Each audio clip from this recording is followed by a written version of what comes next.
L'homme le plus puissant d'Europe est en train de mourir, et personne n'ose entrer dans sa chambre. Son visage n'est plus qu'une masse de pustules noires, son corps se décompose, alors qu'il respire encore. L'odeur est si insoutenable que même ses médecins reculent. Cet homme, c'est le roi de France, Louis XV, le maître absolu de Versailles. Et il n'est pas le premier. Avant lui, son père est mort du même mal, son frère aussi. Son arrière-grand-père a vu 3 générations d'héritiers disparaître en quelques mois. La variole a terrorisé les rois de France pendant des siècles. Elle a tué plus de princes que toutes les guerres réunies. Mais voici ce que personne ne vous a dit. Un remède existait déjà. Une technique simple qui aurait pu sauver des milliers de vies. Et la France l'a refusé. Pourquoi les médecins du roi ont-ils préféré le laisser mourir plutôt que d'essayer cette méthode venue d'Orient? Ce qui s'est passé ensuite a changé l'histoire de la médecine pour toujours. Avant de plonger dans cette histoire, dites-moi en commentaire depuis quel pays vous regardez cette vidéo. J'ai hâte de voir jusqu'où voyage l'histoire de France. Et si vous aimez découvrir les vérités cachées derrière les grandes figures de notre passé, abonnez-vous. Chaque semaine, je vous révèle ce que les livres d'école n'ont jamais osé raconter. L'histoire commence maintenant. Versailles, 10 mai 1774. Il est 3 heures de l'après-midi. Dans la plus grande chambre du plus grand palais d'Europe, un homme agonise. Les rideaux sont tirés, les fenêtres fermées.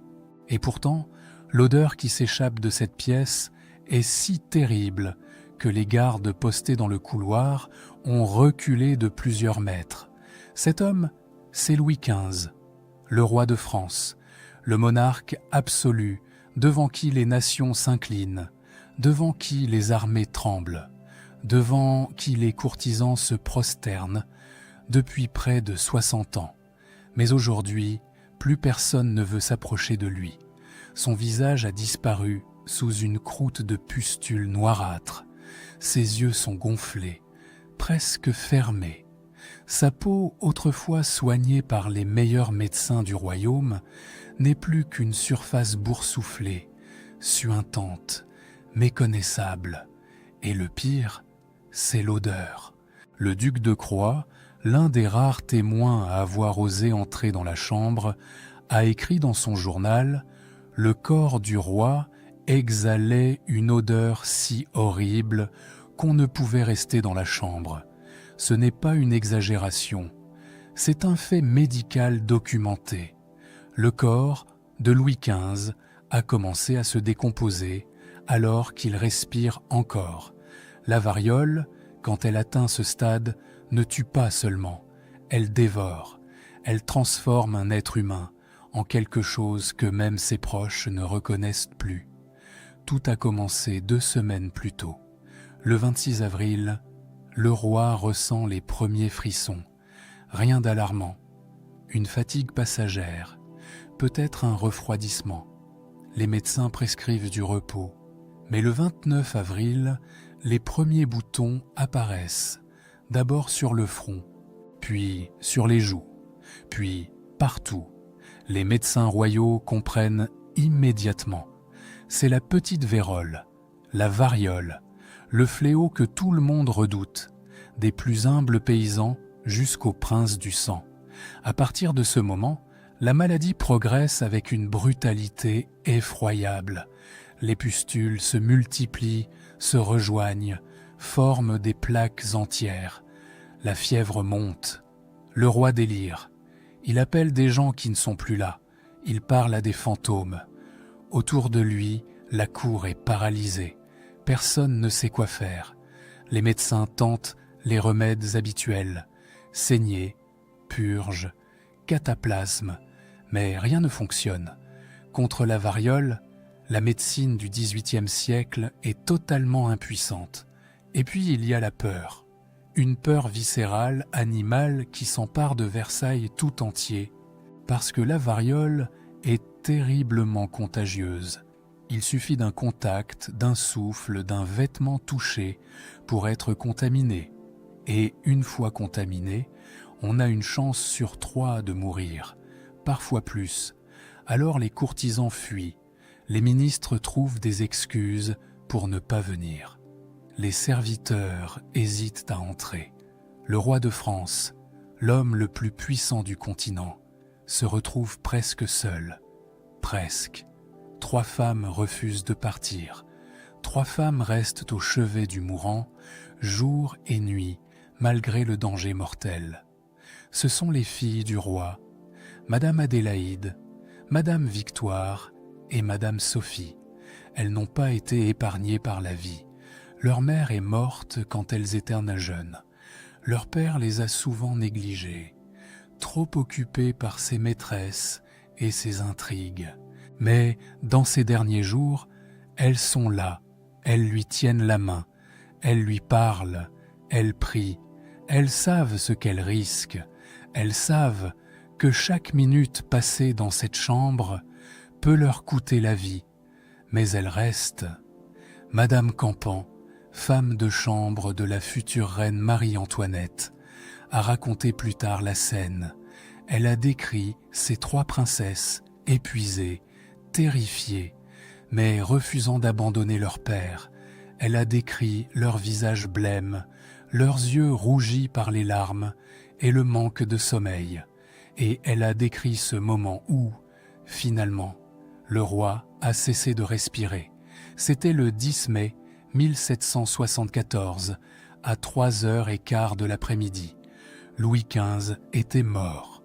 Il avait 64 ans, il avait régné pendant 59 ans. Et il était mort exactement comme il avait toujours craint de mourir, défiguré, abandonné, vaincu par un ennemi invisible. Les 3 princesses ont survécu. Toutes les 3 ont contracté la variole dans les semaines suivantes, mais par miracle, elles s'en sont remises. Leur dévouement leur a coûté des semaines de souffrance, mais pas la vie. D'autres n'ont pas eu cette chance, parce que Louis XV savait. Il savait depuis des décennies que ce jour pouvait arriver.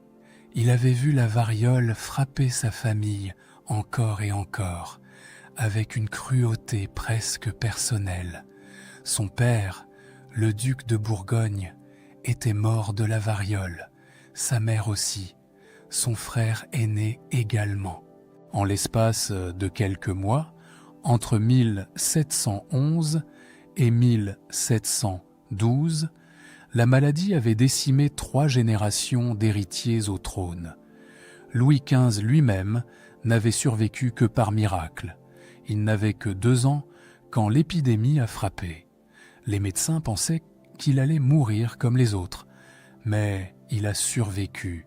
Le petit orphelin est devenu roi de France, et pendant toute sa vie, il a porté ce souvenir, cette terreur, cette certitude que la variole reviendrait un jour réclamer son dû.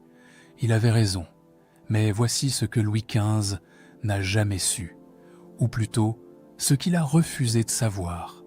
Au moment même où il agonisait dans sa chambre de Versailles, une méthode existait pour se protéger de la variole. Elle s'appelait l'inoculation. Elle était pratiquée depuis des décennies en Angleterre, en Russie, dans l'Empire ottoman. Elle avait sauvé des milliers de vies, et la France l'avait rejetée. Pourquoi le roi de France est-il mort d'une maladie qu'on savait déjà prévenir? Pourquoi les médecins les plus savants du royaume ont-ils préféré le regarder mourir plutôt que d'essayer cette technique venue d'ailleurs? La réponse tient en 3 mots: peur, orgueil et ignorance.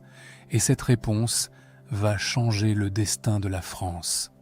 Pour comprendre la terreur de Louis XV, il faut remonter 60 ans en arrière. Il faut revenir à l'époque où son arrière-grand-père, le roi Soleil, régnait encore sur la France. Louis XIV, le monarque le plus glorieux de l'histoire française, le bâtisseur de Versailles, le conquérant qui a fait trembler l'Europe entière. En 1711, Louis XIV a 73 ans. Il règne depuis près de 70 ans. Il a survécu à des guerres, à des complots, à des famines. Il se croit invincible. Mais cette année-là, la variole va lui infliger une blessure dont il ne se remettra jamais. Tout commence en avril 1711. Le grand dauphin, fils unique de Louis XIV et héritier du trône, contracte la variole. En quelques jours, il est mort. Il avait 49 ans. Louis XIV est effondré, mais il se console en pensant à son petit-fils, le duc de Bourgogne, qui devient le nouvel héritier. Le duc est jeune, brillant, aimé de tous. L'avenir de la dynastie semble assuré. 10 mois plus tard, en février 1712, le duc de Bourgogne tombe malade à son tour. Cette fois, c'est la rougeole, une maladie cousine de la variole, presque aussi meurtrière. En 6 jours, il est mort. Il avait 29 ans. Sa femme, la duchesse de Bourgogne, adorée de toute la cour, meurt 5 jours avant lui.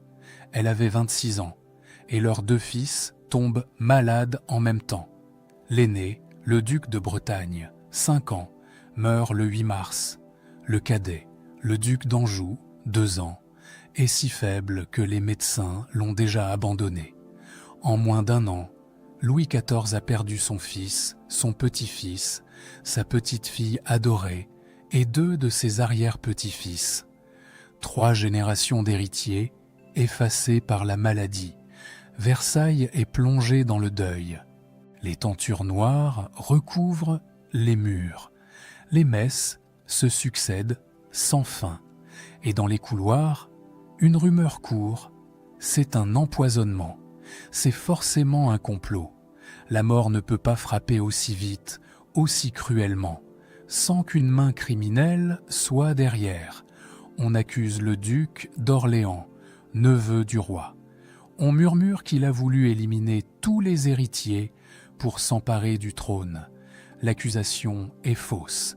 Les archives médicales le prouveront plus tard, mais elles montrent à quel point la cour est terrifiée, parce que la vérité est encore plus effrayante qu'un complot. La vérité, c'est que la variole et la rougeole tuent sans raison, sans logique, sans pitié. Elles frappent les rois comme les mendiants. Elles ne respectent ni le sang royal, ni les prières, ni les médecins. Et contre elles, personne ne peut rien. Le petit duc d'Anjou, 2 ans, a survécu. Personne ne sait vraiment pourquoi. Peut-être parce que sa gouvernante, Madame de Ventadour, a refusé de laisser les médecins le saigner. Peut-être par simple miracle, ce petit garçon orphelin, dernier survivant d'une lignée décimée, va devenir Louis XV. Il grandira avec ce souvenir, cette conscience aiguë que la mort peut frapper n'importe quand, n'importe qui, que la couronne de France ne protège de rien. Et pendant toute sa vie, il vivra dans la peur. La variole, au XVIIIe siècle, est le fléau le plus redouté d'Europe. On estime qu'elle tue 400 000 personnes par an sur le continent. 400 000 chaque année. Ceux qui survivent gardent souvent des séquelles terribles. Des visages grêlés, marqués à vie par les cicatrices des pustules, des yeux détruits, rendus aveugles par l'infection, des corps affaiblis, vulnérables à d'autres maladies. La variole ne choisit pas ses victimes. Elle frappe les enfants comme les vieillards, les pauvres comme les riches. Mais pour les familles royales, elle représente un danger particulier, parce qu'un roi défiguré perd son prestige. Un héritier mort laisse un trône vacant.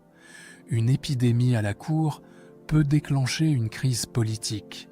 La variole n'est pas seulement une maladie, c'est une menace pour l'État.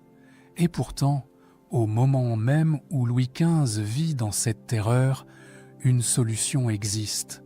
Loin de Versailles, loin de Paris, loin de la France, des hommes et des femmes ont découvert un moyen de se protéger. Une technique simple, risquée mais efficace, qui pourrait sauver des milliers de vies. Cette technique vient de l'Empire ottoman. Elle s'appelle l'inoculation. Et une femme anglaise va la ramener en Europe. Son nom est Lady Mary Wortley Montagu. Et ce qu'elle va faire va déclencher l'une des plus grandes controverses médicales de l'histoire. Constantinople 1717. Une femme anglaise observe une scène qui va changer l'histoire de la médecine. Elle s'appelle Lady Mary Wortley Montagu. Elle a 28 ans. Son mari est ambassadeur de Grande-Bretagne auprès de l'Empire ottoman et elle-même porte sur son visage les traces d'un combat perdu. 2 ans plus tôt, Lady Mary a contracté la variole. Elle a survécu, mais la maladie lui a volé sa beauté. Son visage, autrefois célébré dans les salons de Londres, est maintenant marqué de cicatrices. Ses cils ont disparu. Elle sait ce que c'est que d'être défigurée. Et elle sait aussi ce que c'est que de perdre quelqu'un. Son frère est mort de la variole. Elle a beau vu son corps se couvrir de pustules, elle a entendu ses derniers souffles. Alors quand elle découvre ce que font les femmes turques, elle comprend immédiatement. Dans l'Empire ottoman, une pratique ancestrale existe depuis des générations. On l'appelle la variolisation ou l'inoculation. Le principe est simple, presque choquant. On prélève un peu de pus sur une pustule d'une personne atteinte d'une forme légère de variole. Puis, on fait une petite incision sur le bras d'une personne saine et on y dépose ce pus. La personne inoculée tombe malade, mais d'une forme atténuée de la maladie. Quelques jours de fièvre, quelques boutons, puis la guérison. Et surtout, l'immunité. Une fois guérie, cette personne ne pourra plus jamais attraper la variole. Les Turcs pratiquent cette technique depuis si longtemps qu'ils ne savent même plus qui l'a inventée. Les vieilles femmes des villages l'enseignent à leurs filles. C'est un savoir transmis de génération en génération. Lady Mary est fascinée. Elle écrit à ses amis en Angleterre « Je suis assez patriote pour prendre la peine de mettre cette invention utile à la mode en Angleterre. » Et elle joint le geste à la parole. En mars 1718, elle fait inoculer son fils de 5 ans. L'opération est un succès. De retour à Londres, Lady Mary devient une militante. Elle parle de l'inoculation à tous ceux qui veulent l'entendre. Elle affronte les médecins sceptiques, les prêtres scandalisés, les aristocrates effrayés, parce que l'opposition est féroce. Les médecins anglais sont humiliés. Comment une femme sans formation médicale ose-t-elle leur donner des leçons? Comment une pratique venue de barbares orientaux pourrait-elle être supérieure à la science européenne? Les religieux sont horrifiés. Donner volontairement une maladie à quelqu'un, c'est défier la volonté de Dieu. Si le Seigneur veut que quelqu'un meure de la variole, qui sommes-nous pour nous y opposer? Et puis il y a la peur, parce que l'inoculation comporte un risque. Environ 2 à 3% des personnes inoculées meurent de l'opération. C'est peu comparé aux 30% de mortalité de la variole naturelle. Mais c'est un risque réel. Donner la variole à quelqu'un de sain, même pour le protéger, demande un courage que beaucoup n'ont pas. Pourtant, en Angleterre, l'inoculation finit par s'imposer. En 1722, la princesse de Galles fait inoculer ses 2 filles. Le geste est audacieux, presque provocateur, mais il fonctionne. Les princesses survivent, et soudain, l'inoculation devient acceptable pour l'aristocratie anglaise. En quelques décennies, des dizaines de milliers de Britanniques sont inoculés. Les familles riches protègent leurs enfants. Les hôpitaux ouvrent des services spécialisés. L'Angleterre prend une avance considérable sur le reste de l'Europe. Et la France refuse. À Paris, la faculté de médecine observe l'expérience anglaise avec méfiance. Ces médecins français, formés dans les traditions les plus anciennes, considèrent l'inoculation comme une aberration. En 1763, la faculté rend son verdict officiel. L'inoculation est condamnée. Elle est déclarée contre nature, dangereuse, contraire à la morale et à la religion. Le Parlement de Paris va plus loin. Il interdit purement et simplement la pratique dans la capitale. Les arguments sont toujours les mêmes. On ne donne pas volontairement une maladie à quelqu'un. On ne joue pas avec la vie des gens. On ne défie pas la providence. Voltaire, exilé à l'étranger, se moque de ses compatriotes. Il écrit « Les Français sont les derniers à adopter les bonnes choses ». Il décrit comment les Anglais sauvent leurs enfants, pendant que les Français laissent les leurs mourir par superstition. Mais personne ne l'écoute. Et Louis XV dans tout cela. Le roi connaît l'inoculation. Ses conseillers lui en ont parlé. Certains médecins courageux, comme le docteur Tronchin de Genève, pratiquent la technique en secret pour des aristocrates qui osent braver l'interdit. Mais Louis XV refuse, pour lui-même et surtout pour son petit-fils, le futur Louis XVI. Pourquoi ? Les archives ne donnent pas de réponse définitive, mais on peut deviner la peur d'un scandale si l'opération échouait, la pression des médecins officiels et peut-être aussi une forme de fatalisme. Si Dieu veut que je meure de la petite vérole, aucune inoculation n'y changera rien. Cette phrase, attribuée au roi, résume tout. La résignation face au destin. Le refus de prendre un risque pour éviter un danger plus grand. Et cette résignation va lui coûter la vie. 10 mai 1774. Louis XV est mort. Son corps est si contagieux, si dangereux, qu'on n'ose même pas l'embaumer selon les traditions royales. On le place rapidement dans un cercueil de plomb, scellé hermétiquement, et on l'emmène à la basilique Saint-Denis dans un cortège réduit, presque honteux. Pas de grandes funérailles nationales, pas de foules en larmes, juste un convoi discret, de nuit, pour éviter les regards. Le roi de France est enterré comme un pestiféré, et dans les couloirs de Versailles, un jeune homme de 20 ans tremble. Ce jeune homme s'appelle Louis-Auguste. Il est le petit-fils du défunt, et il vient de devenir Louis XVI, roi de France et de Navarre. Il n'était pas préparé à régner. Son frère aîné, le duc de Bourgogne, était destiné au trône, mais le duc est mort à 9 ans. De la tuberculose, cette fois, pas de la variole. La mort, décidément, ne laisse jamais les Bourbons en paix. Louis-Auguste a grandi dans l'ombre, timide, maladroit, passionné par la serrurerie et la géographie plutôt que par la politique. Il n'a jamais voulu être roi.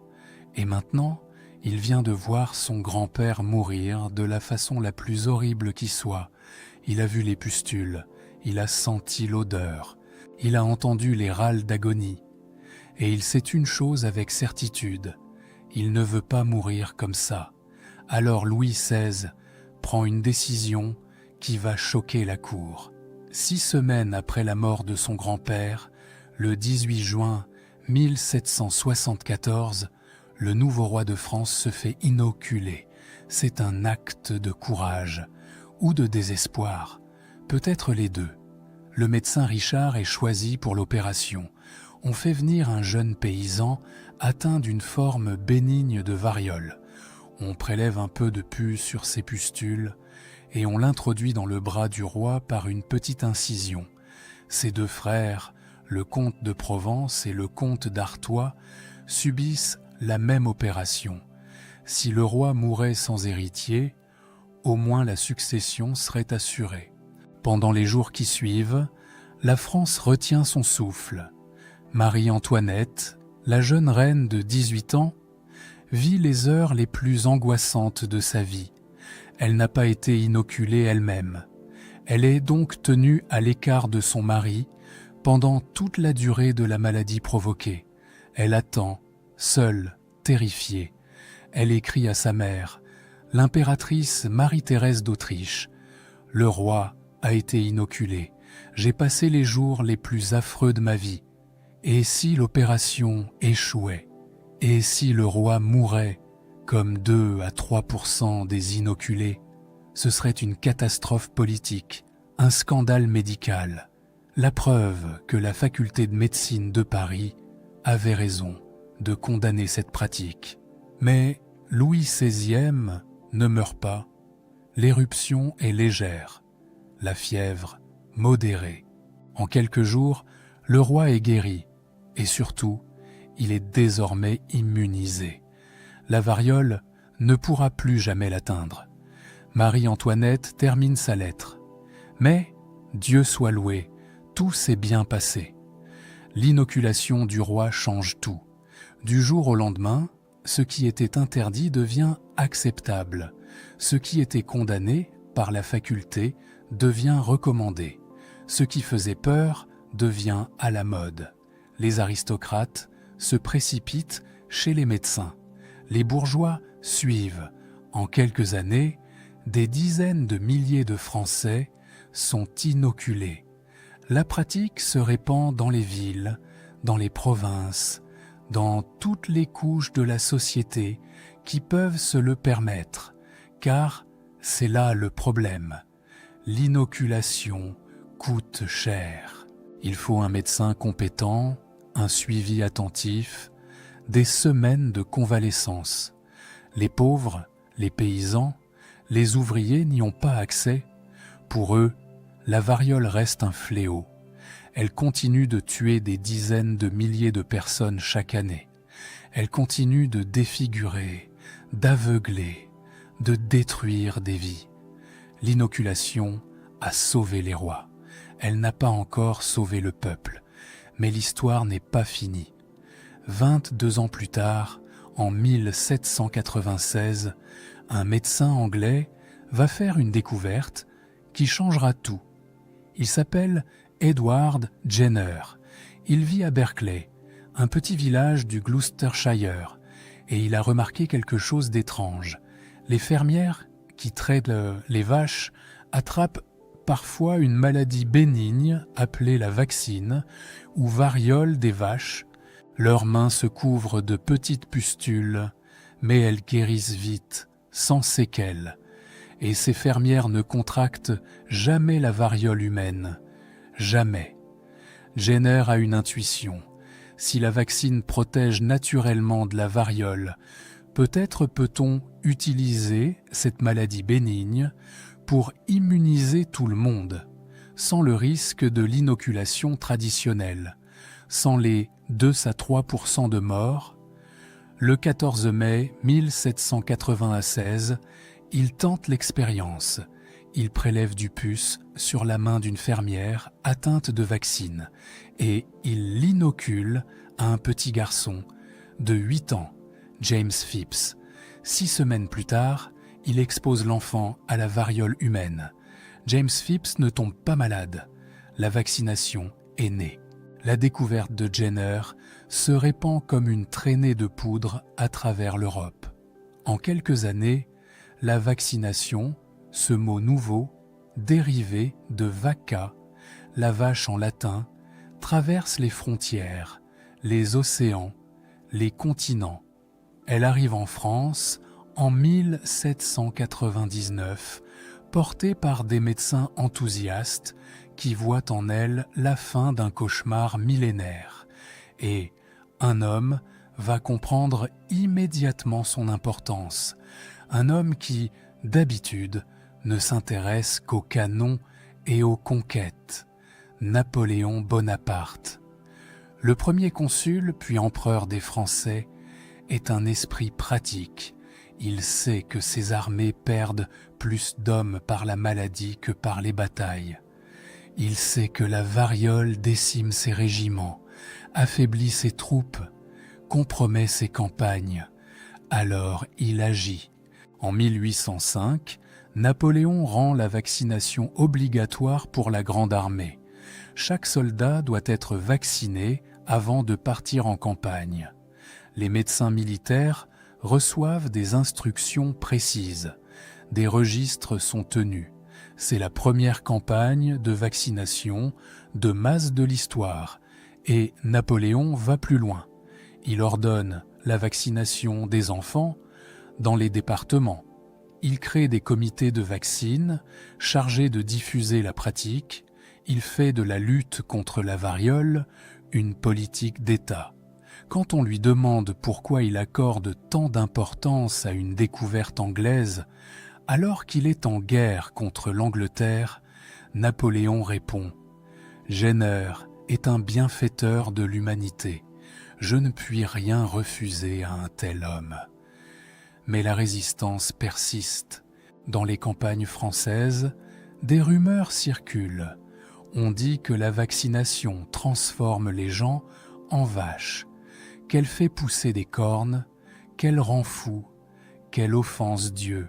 Les curés de village prêchent contre cette pratique venue d'Angleterre, ce pays protestant, cet ennemi héréditaire.